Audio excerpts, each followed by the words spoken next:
በዜሮ አመት የስራ ልምድ ዩኒሴፍ የኢንተርንሺፕ ፕሮግራም አውጥቶላችኋል። እንግዲህ እዚህ ኢንተርንሺፕ ፕሮግራም ላይ አፕላይ ለማድረግ ዲግሪ ወይንም ማስተርስ ከ3 አመት ወደዚህ የተመረቃችሁ መሆን አለበት። እንግዲህ ከላይ እንደምትመለከቱት የወጣበት ፖዚሽን ኤዱኬሽን ፕሮግራም ኢንተርን ይላል። እዚህ ፖዚሽን ላይ እንደነገርኳችሁ አፕላይ ለማድረግ ከ3 አመት ወደዚህ በዲግሪ ወይንም በማስተርስ በእነዚህ ኮርሶች መመረቅ መቻል አለባችሁ።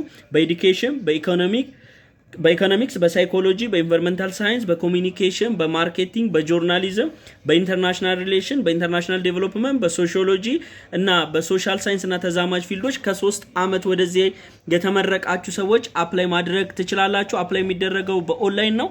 አፕላይ የምታደርጉበትን ሊንክ እና ዲቴል ኢንፎርሜሽን ላይ የምትመለከቱት የቴሌግራም ቻናል ላይ አስቀምጥላችሁ። የሚያበቃው ኦክቶበር 24 2025 ነው የሚያበቃው። ሶ አፕላይ አድርግ ብላችሁ ላሰባችሁ ሰው ሼር አድርጉ።